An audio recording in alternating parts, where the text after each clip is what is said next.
মামি দেখতে খুবই সুন্দরী ছিলেন, কিন্তু তার সৌন্দর্যের জন্য তার স্বামীর কোনো বিশেষ গুরুত্ব দিত না।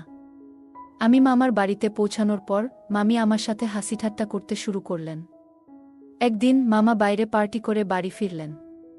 তিনি বেশ ক্লান্ত ছিলেন, তাই আমি তাকে তার ঘরে নিয়ে গেলাম। যখন আমি মামাকে বিছানায় শুইয়ে দিলাম, মামি দরজা বন্ধ করে আমার কাছে এলেন। মামা গভীর ঘুমে ছিলেন, কিন্তু মামির আচরণ একটু অদ্ভুত লাগছিল।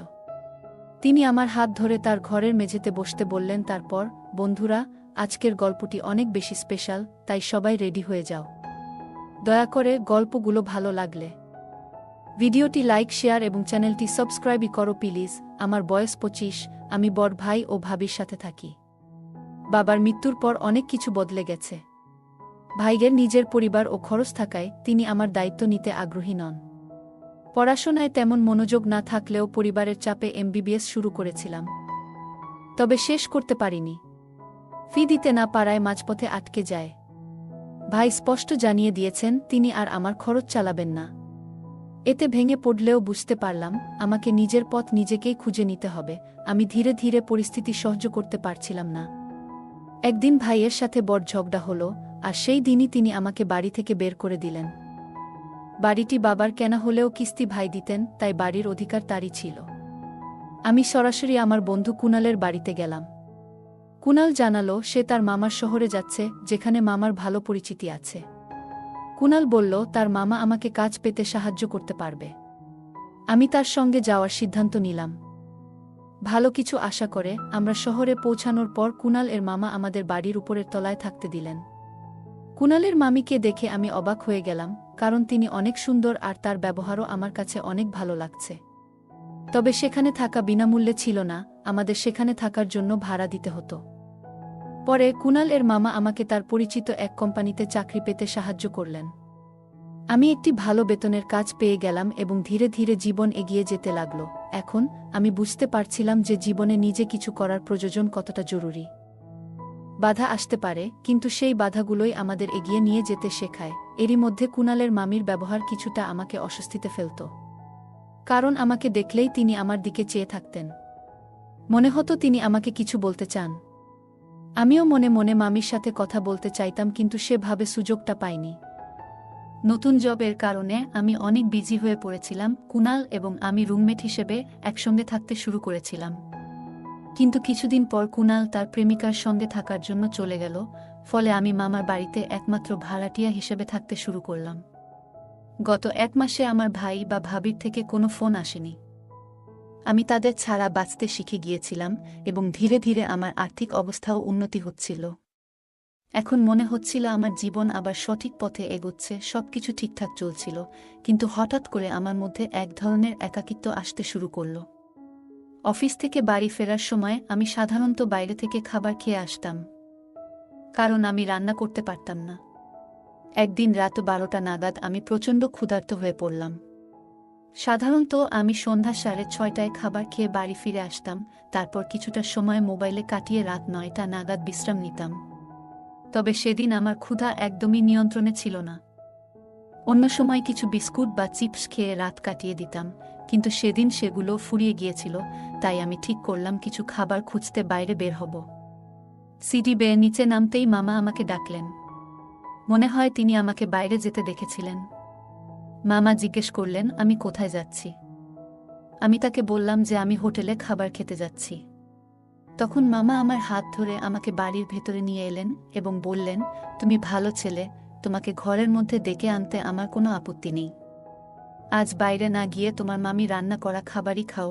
মামা আমাকে জোর করে বসিয়ে দিলেন এবং বললেন, আজ আমরা একসঙ্গে খাবার খাবো। ঠিক তখনই মামার ফোন বেজে উঠল। তিনি ফোন নিয়ে তার ঘরে চলে গেলেন। আমি ক্ষুধার্ত ছিলাম, কিন্তু অপেক্ষা করতে পারলাম না। আমি খেতে বসেছিলাম এবং যখন খাচ্ছিলাম, তখন খাবারের কিছুটা খাবার শার্টে পড়ে গেল। সেই মুহূর্তে মামি আমার শার্টের দাগ দেখে এগিয়ে এসে তার শাড়ির পাল্লু দিয়ে পরিষ্কার করতে লাগলেন। মামি খুবই যত্নশীল মানুষ ছিলেন, সবসময় পরিবারের সবার খেয়াল রাখতেন। তবে আমি কিছুটা অপ্রস্তুত হয়ে পড়েছিলাম, কারণ তিনি খুব কাছাকাছি ছিলেন। তার আন্তরিকতা আমাকে ভালো লাগছিল, কিন্তু আমি ভেতরে ভেতরে লজ্জিত হচ্ছিলাম। ঠিক তখনই মামা ঘরে এলেন এবং মামি দ্রুত আমার কাছ থেকে সরে গেলেন। তাদের অতিথিপরায়ণতা আমাকে খুব আনন্দ দিয়েছিল এবং আমি মামিকে ধন্যবাদ জানিয়ে খাওয়া শেষ করলাম। মামি আমার কথা শুনে কিছুটা খুশি হলেন। মামা এবং মামি আমাকে পরিবারের একজন সদস্যের মতোই দেখতেন। একদিন রাতে মামা আমার ঘরে এলেন, তার হাতে কিছু পানীয় ছিল। তিনি বললেন, আজ আমরা একটু আড্ডা দেব। আমি মামাকে না করতে পারিনি, তাই একসঙ্গে বসে গল্প শুরু করলাম। মামা মামিকে বরফ আনার জন্য বললেন। কিছুক্ষণ পর মামি এসে আমাদের জন্য বরফ নিয়ে এলেন এবং আমি লক্ষ্য করলাম মামি বেশ অস্বস্তিতে ছিলেন। তার চোখে চিন্তার ছাপ ছিল। মামি ইশারা করলেন যেন আমি বেশি পান না করি। তার পরামর্শ বুঝতে পেরে আমি মামার সঙ্গে বসে থাকলেও নিজের দায়িত্বের কথা ভুলিনি এবং মাত্রাতিরিক্ত পান করিনি। কিছুক্ষণ পর মামা খুব ক্লান্ত হয়ে পড়লেন। আমি তাকে তার ঘরে নিয়ে গেলাম। তাকে ঘুমাতে সাহায্য করার পর যখন আমি নিজের ঘরে ফিরছিলাম, মামি আমাকে ধন্যবাদ জানাতে এগিয়ে এলেন। তিনি শুধু কৃতজ্ঞতা জানালেন না, বরং তাদের পরিবারের প্রতি আমার শ্রদ্ধা ও দায়িত্ববোধের প্রশংসা করলেন। আমি মামিকে জিজ্ঞাসা করলাম, আপনি আমাকে মদ্যপান থেকে বিরত করার চেষ্টা করলেন কেন? আপনি আমার প্রতি এত যত্নশীল কেন? মামি শান্তভাবে বললেন, রাহুল, তুমি একজন ভালো ছেলে। তোমার মামা এবং তোমার মধ্যে অনেক পার্থক্য আছে। আমি তোমার ভালো চাই বলেই তোমাকে নিষেধ করেছিলাম। মামি যখন কথা বলছিলেন, তার চোখে আমার প্রতি স্নেহের ঝলক দেখা যাচ্ছিল। সেই দিনের পর থেকে আমি মামিকে অন্যরকম চোখে দেখতে শুরু করলাম। প্রতিদিন যখন আমি অফিসের জন্য বের হতাম, মাঝে মাঝে মামার চিৎকারের আওয়াজ তাদের ঘর থেকে ভেসে আসত। মামা প্রায়ই মামির সাথে এইভাবেই ঝগড়া করতেন এবং আমি বুঝতে পারতাম তিনি তার স্ত্রীর প্রতি যত্নবান নন। যদিও আমি তাদের ব্যক্তিগত ব্যাপারে হস্তক্ষেপ করতে চাইতাম না, তবুও বিষয়টা আমাকে কষ্ট দিত। কয়েকদিন পর মামা আবার আমার ঘরে এসে বললেন, আজ আবার একটু আড্ডা জমাবো। আমি এবারও বেশি মদ্যপান করিনি, তবে মামা আবার পুরোপুরি মাতাল হয়ে গেলেন। নেশাগ্রস্ত অবস্থায় তিনি মামিকে ফোন করে বরফ আনার জন্য বললেন। মামি এলে মামা তাকে কিছুটা কঠোরভাবে কিছু বলতে শুরু করলেন, যা আমাকে অস্বস্তিতে ফেলল। মামি তখন শান্তভাবে বললেন, এবার থামো, ঘরে চলো। মামা মামিকে তার কথার জন্য ধমকাতে শুরু করলেন। মামি ভীত হয়ে দ্রুত চলে যেতে লাগলেন। কিছুক্ষণ পরে আমি একটি বড় শব্দ শুনতে পেলাম। বাইরে গিয়ে দেখি মামি সিঁড়ি থেকে পড়ে গেছেন। আমি দ্রুত তার কাছে গিয়ে সাহায্য করলাম এবং তাকে উঠতে সাহায্য করলাম। সেই মুহূর্তে আমি বুঝলাম সম্পর্কের মধ্যে শ্রদ্ধা এবং যত্ন কতটা জরুরি। মামি সিঁড়ি থেকে পড়ে গিয়ে আহত হয়েছিলেন দেখে আমি তৎক্ষণাৎ তার দিকে দৌড়ে গেলাম। তিনি বেশ আঘাত পেয়েছিলেন এবং নিজে থেকে উঠে দাঁড়াতে পারছিলেন না। আমি তাকে সাহায্য করার জন্য কোনো উপায় খুঁজে না পেয়ে তাকে সাবধানে কোলে তুলে তার ঘরে নিয়ে গেলাম। সেই মুহূর্তে মামি অত্যন্ত কষ্ট পাচ্ছিলেন এবং তার চোখে জল চলে এসেছিল। আমি তাকে বিছানায় বসিয়ে দিলাম এবং তার চোখের জল মুছে দিলাম। তার হাঁটুর উপর অনেক আঘাত লেগেছিল, তাই আমি সেখানে মলম লাগাতে শুরু করলাম। আমার উদ্দেশ্য ছিল কেবল তার আঘাত সারানোর, কিন্তু মামি আমাকে অন্যভাবে দেখছিলেন। আমি বুঝতে পারলাম যে তিনি আমাকে কৃতজ্ঞতার দৃষ্টিতে দেখছিলেন। তার চোখে ছিল এক ধরনের স্নেহ। পরিস্থিতি কিছুটা অস্বস্তিকর হয়ে উঠেছিল, তাই আমি অন্য কিছু বিষয়ে কথা বলতে শুরু করলাম যেন পরিবেশটি স্বাভাবিক থাকে। এ সময় আমার নজর ঘরের এক কোণায় থাকা একটি পুরানো মোবাইলের উপর পড়ল। সেটি একটি খুব সাধারণ মোবাইল ছিল। আমি সেটি তুলে মামিকে জিজ্ঞাসা করলাম, এটা কার মোবাইল? এত পুরনো ফোন এখনো কেন এখানে রাখা আছে? মামি মুচকি হেসে বললেন, এটা আমার মোবাইল। মামিকে এত সাধারণ একটি মোবাইল ব্যবহার করতে দেখে আমি কিছুটা অবাক হলাম। তখন আমি বললাম, আপনি কেন এত পুরনো ফোন ব্যবহার করছেন? মামি হেসে বললেন, আমার প্রয়োজন একটু কম, আর এই মোবাইলেই আমার সবকিছু হয়। তার সহজ সরল জীবনের প্রতি ভালোবাসা দেখে আমি নতুনভাবে জীবনকে দেখতে শিখলাম। মামার আয় ভালোই, তবুও ওনার জীবনযাপন বেশ সাধারণ কেন? এটা নিয়ে আমি ভাবছিলাম। একদিন মামি বলল, আমারও কিন্তু আধুনিক ফ্যাশনের শখ আছে। কিন্তু কি করব, তোমার মামা একটু পুরনো ধ্যানধারণার মানুষ। উনার মনে হয় আমি অ্যান্ড্রয়েড মোবাইল চালাতে পারব না, তাই তিনি আমাকে এই সাদামাটা ফোন দিয়েছেন। কিন্তু সত্যি বলতে মোবাইলের থেকেও আমার এমন কারো প্রয়োজন যে আমাকে সত্যিকারের বোঝে। মামি কথা বলতে বলতে আমার হাত ধরে ফেলেছিল। মনে হচ্ছিল উনার মনের সব কথা আমাকে বলছে। ঠিক তখনই মামার কাশির শব্দ শুনতে পেলাম। উনি এত জোরে কাশলেন যে আমার ঘর থেকে সরাসরি ওনার ঘর পর্যন্ত আওয়াজ গেল। আমি ভাবলাম মামা বুঝি বাইরে চলে এসেছেন, তাই দ্রুত মামির ঘর থেকে বেরিয়ে নিজের ঘরে চলে গেলাম। পরে দেখলাম মামা নিজের জায়গাতেই ঘুমিয়েছিলেন। এরপর আমি আর মামির ঘরে যাইনি, নিজের ঘরেই শুয়ে পড়েছিলাম। মামির কথাগুলো নিয়ে ভাবছিলাম। কিছু একটা বলতে চাচ্ছিল। কয়েকদিন এভাবেই কাটল। কখনো অফিসে যাওয়ার সময়, আবার কখনো অফিস থেকে ফেরার সময় মামার ঘর থেকে চিৎকারের শব্দ শুনতে পেতাম। মামা মনে হয় মামির উপর রাগারাগি করতেন, কিন্তু আমি কখনো কিছু বলার সাহস পাইনি। একদিন অফিস থেকে বাড়ি ফিরে আসার পর মামি আমাকে চা নাস্তার জন্য ডাকলেন। আমি বললাম, আমি একটু ফ্রেশ হয়ে আসছি।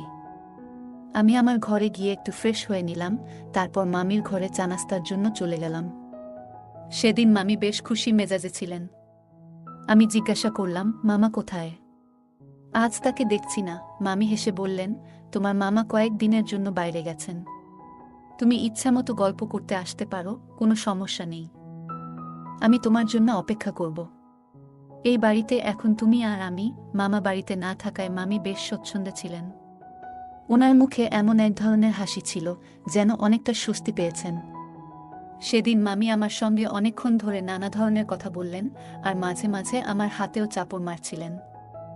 আমি একটু অস্বস্তি বোধ করছিলাম, কিন্তু মামি বেশ খোলামেলাভাবেই কথা বলছিলেন। রাতের খাওয়া শেষে আমি যখন ঘরে ফিরতে যাচ্ছিলাম, মামি আমাকে থামিয়ে দিলেন। বললেন, তুমি কি কাল আমার জন্য ছুটি নিতে পারবে? আমি জিজ্ঞাসা করলাম, কেন? মামি বললেন, আগামীকাল আমার এক পুরনো বান্ধবীর বিয়ে। ওখানে আমার সব ছোটবেলার বান্ধবীরা আসছে। আমি একটু বাইরে যেতে চাই। তোমার মামা থাকলে হয়তো সাহস পেতাম না, কিন্তু তুমি এখানে থাকলে আমি অনেকটা স্বস্তি পাই। মামির কণ্ঠে একটা মিষ্টি আকুতি ছিল। আমি জানতে চাইলাম, এই শহরে তোমার বিয়ের তো 3 বছর হয়ে গেল, এই শহরটা কি এখনো ঠিকমতো চিনতে পারলেন না? মামি একটু হেসে বললেন, কিভাবে চিনব? তোমার মামা আমাকে খুব একটা বাইরে নিয়ে যান না, আর নিলেও রাস্তাঘাট দেখান না। যদি শহরটা চিনতাম তাহলে তোমাকে অনুরোধ করতাম না।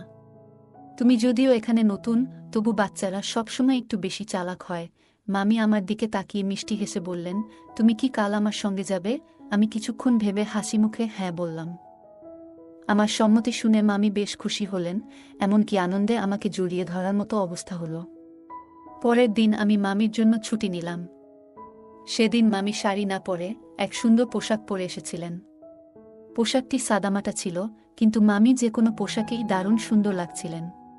তাকে দেখে আমি অবাক হয়ে গেলাম। আমি মজা করে মামিকে বললাম, মামি আজ তো আপনাকে বেশ সুন্দর লাগছে। আমি একটু লজ্জা পেয়ে কিছু বলল না।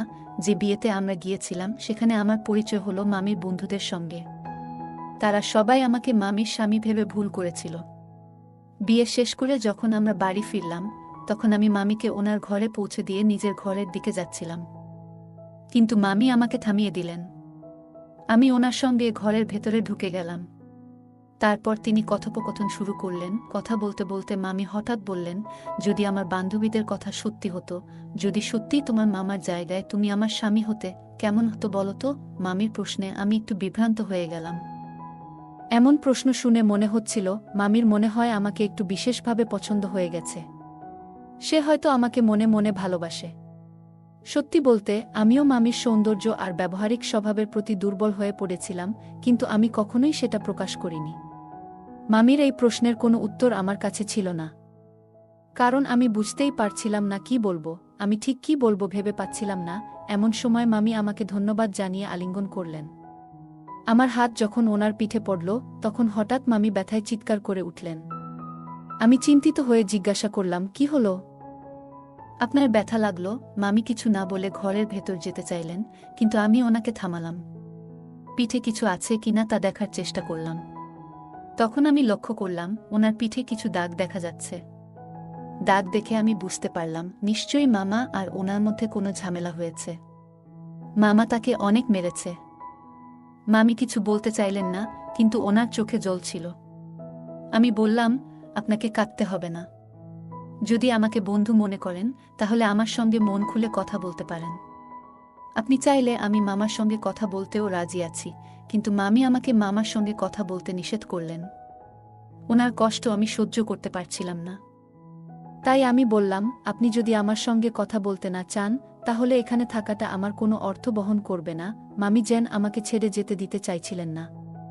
হঠাৎ তিনি আমাকে শক্ত করে ধরে ফেললেন। আমি ওনাকে শান্ত করে ওনার ঘরে নিয়ে গেলাম এবং পাশে বসালাম। আমি মামিকে স্মরণ করিয়ে দিলাম, সেদিন আপনি কিছু বলছিলেন, কিন্তু মামার কাছের জন্য আমি যেতে বাধ্য হয়েছিলাম। আপনি বলেছিলেন আপনার এমন একজনের প্রয়োজন যিনি আপনাকে বুঝতে পারবে। মামি, আমি মামাকে বহুবার ঝগড়া করতে শুনেছি। আপনি কি মামার সঙ্গে সুখে আছেন? মামি বিষণ্ণ মুখে বললেন, আমি একদমই সুখী নই। এটা সত্যি?